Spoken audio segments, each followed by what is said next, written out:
밥 먹고 나서 그 음식점에서 이쑤시개 주는데 그거 괜찮은 건가요? 이쑤시개 절대 안 돼요. 이쑤시개 절대 안 돼요. 네, 안녕하세요 여러분. 추쌤입니다. 오늘은 뭐 궁금하신 질문 있으신가요? 원장님, 저 하나 여쭤보고 싶은데 양치하고 나서 뭐 치실을 쓰는 게 더 깔끔하다라고 하는데 저는 치실 쓰는 게 너무 어렵거든요. 그래서 치실이랑 뭐 요즘에 워터픽이라는 기계가 있다는데 그 두 개 중에 뭐가 더 좋아요? 솔직히 말씀드리면 워터픽 회사에서 싫어요.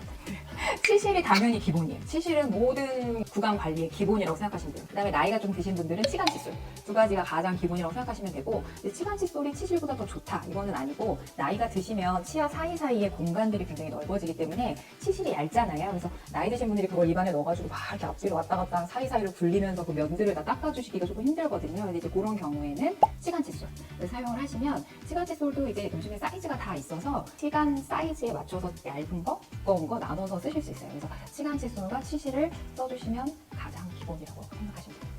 워터픽은 일단은 치실하고 치간 칫솔을 쓰시는 게 가장 기본인데, 나이 드신 분들이 이제 손가락에다가 치실을 감아서 안에다 넣는 거는 사실은 제가 생각할 때는 치과 종사자가 아니고는 하기 좀 힘들다고 생각을 해요. 그래서 요즘에는 안에 이렇게 손잡이 달려가지고 여기 이렇게 치실이 달려있어서 좀 쓰시기 편한 것도 있는데, 이것조차도 저 안에 넣기는 너무 힘들다 이러신 분들이 있거든요. 이제 그런 경우에는 워터픽 사용하시면 너무 좋죠. 워터픽은 그 어떤 게 좋냐면, 입안에 임플란트가 있으신 분들, 사실은 임플란트가 그 치아 사이에 조금 음식물이 잘 끼는 단점이 있어요. 그래서 워터픽으로 쫙 싸주시면 좋고, 그 다음에 입안에 이렇게 보철물 주는, 저희가 브릿지라고 부르는 게 있는데, 앞뒤 치아를 이렇게 깎아가지고 사이에다 가짜이를 이렇게 만들어 놓은 그런 형태의 보철물이 있어요. 옛날에 임플란트가 없던 시절에 굉장히 많이 했던 치료인데, 그런 데는 보면 이렇게 가운데 이거 떠 있고 밑에 잇몸이 있는데 이 사이에 음식물이 끼거든요.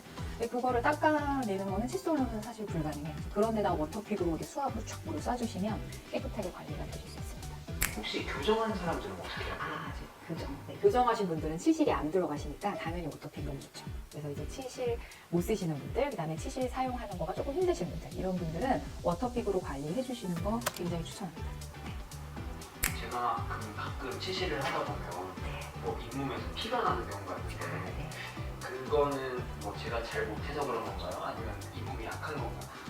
둘 중에 하나인데요. 실제로 잇몸의 그 치아랑 치아 사이에 치간 유두라는 곳이 있는데, 약간 볼록 이렇게 올라와 있는데, 거기 부분에 좀 염증이 있어서 그럴 수도 있고, 힘 조절을 못 해가지고 이렇게 꾹 넣다 보니까 밑에 잇몸을 확 찍어가지고 그렇게 피가 나시는 경우도 있는데, 그게 걱정돼서 치실을 안 쓰시는 것보다는 그렇게 되더라도 치실을 꾸준히 사용을 하시다 보면 이게 자기가 이렇게 치실이 잘 들어가는 치아, 잘 안 들어가는 치아 그 위치를 아시게 되거든요. 그러면 이제 어느 정도 힘 조절이 가능하시기 때문에 그렇게 되더라도 건강한 잇몸은 잠깐 찍었더라도 다시 괜찮아져요. 한 며칠 조금 아플 수 있지만 괜찮아지니까. 그리고 피가 난다, 그래서 안 쓴다 그러지 마시고, 피가 나시면 그 부분을 더 열심히 닦아주시고, 치실을 더 열심히 써주시고, 치간 칫솔 열심히 해주시고, 그러면 가라앉으시는 경우도 굉장히 많아요. 그래서 피가 나시는 거 괜찮습니다.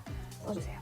저는 피나서 약간 걱정이 있었거든요. 그런 분들 되게 많아요. 환자분들 중에 원장님 했는데 피가 나는데 그래서 안 썼어요 이렇게 말씀하시는 분들 계시는데, 피가 나서 안 쓰시는 것보다는 피가 나도 거기를 계속해서 꾸준하게 써주시면 괜찮아져요. 칫솔질하고 보통 치실을 하는 편인데 뭐 어디를 가면은 뭐또 유튜브 같은 걸 보면 칫솔질을 하기 전에 해라 이런 사람들도 많더라고요.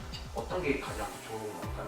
사실은 그게 순서가 중요하지는 않은데요. 입안이 막 지저분한 상태에서 치실을 막 쓰시면 아까 말씀하신 것처럼 이렇게 확 힘이 들어가면서 찢게 됐을 때 더 이제 감염의 위험도 높고 하기 때문에 이를 다 닦고, 그 다음에 거기에 추가적으로 치실을 써주시는 거가 더 좋아요.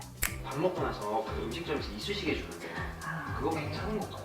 이쑤시개는 절대 안 돼요. 이쑤시개 절대 안 돼요. 이쑤시개는 쓰시면 그 사이에 정말 기술적으로 이렇게 주변 잇몸에 안 닿게 살살살살 이렇게 잘 빼내시면 괜찮은데, 보통은 쓰시면서 주변에 막 건드리고 잇몸에 염증 생기고 그렇게 되면서 더 붓고 아프고 막 확 부으시는 경우도 있고요. 거기 주변에 이물질도 있고, 그다음에 그거 자체가 소독된 게 아니잖아요.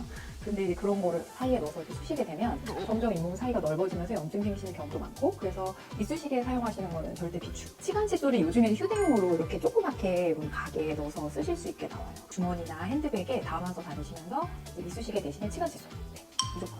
정말 이쑤시개도 안 돼요. 정말 이쑤시개는 나무보다는 좀 난데요. 굳이 치간 칫솔 쓰세요. 네. 치실이랑 워터픽 중에는 치실이 더 좋다고 말씀하시는 거예요? 더 좋다라기보다는 일단 워터픽은 부피도 있고 하니까 휴대도 불편하고, 이 써보면 막 입안에서 좀 물도 흐르고, 그래서 바깥에 휴대하기는 사실 쉽지 않거든요. 그래서 집에다 워터픽 놓으시고 바깥에 다닐 때는 치실은 휴대가 간편하니까 치실을 갖고 다니시면 사용하시면 치실 뭐 지금 스틱으로 돼 있는 거는 쓸 수 있는데 그 줄로 하는 거 좀 어렵거든요. 원장님 잘 쓰세요? 저는 줄였어요. 어, 이게 왜냐면 이렇게 실로 된 거는 내가 이제 원하는 길이만큼 처음에 못하시면 약간 넉넉하게 끊으세요. 그래서 세 번째 손가락에 이렇게 감아요. 감고 엄지손가락 양쪽 엄지 이렇게 받쳐주세요. 그래서 위에 할 때 이렇게, 아래 할 때는 두 번째 손가락으로 이렇게. 이게 주의하실 게 뭐냐면 전체 이를 뒤집어 씌우시는 거는 상관이 없는데 저희가 치과에서 인레이라고 부르는 게 있어요. 금이나 이렇게 세라믹 같은 걸로 일부 떼워 넣는 것들이 있거든요. 그런 데는 이제 이렇게 집어 넣었다가 이렇게 위로 탁 빼면 간혹 드물게는 위로 쏙붙여 오르는 힘이 들면서 인레이라는 보철물이 탈락하는 경우가 있거든요. 끈으로 잡힌 거는 이렇게 넣으면 이렇게 뺄 수밖에 없잖아요. 이제 이런 치실은 실로 된 거는 이렇게 집어넣고 바깥쪽, 양쪽으로 그냥 이렇게 빼시면 돼요. 위로 다시 돌려 빼지 말고 옆으로. 네. 그래서 그렇게 빼주시면 더 탈락 위험도 적고 좋습니다. 학교 다닐 때 치실 쓰는 건 더 배우시나요? 사실 졸업한 지가 오래돼가지고 잘 기억이 안 나는데 근데 그냥 썼던 것 같아요. 치실은. 네. 너무 환자들한테 너무 많이 쓰다 보니까. 네, 그냥. 지금 때도 네, 항상 올려져 있는 상비품 중에 하나가 치실. 환자분들 못 닦으신데 치실도 해드리고, 그다음에 보철물 뭐 이런 컨택 같은 거 확인할 때도 쓰고. 양치질 가장 중요한데 양치 후에 치실이나 워터픽으로 치아 사이사이 깨끗하게 관리하시는 거 꼭 기억해 주세요. 저희 구독, 좋아요 설정해 주시면 선착순 50명 해서 제가 치실 보내드리겠습니다. 네, 감사합니다.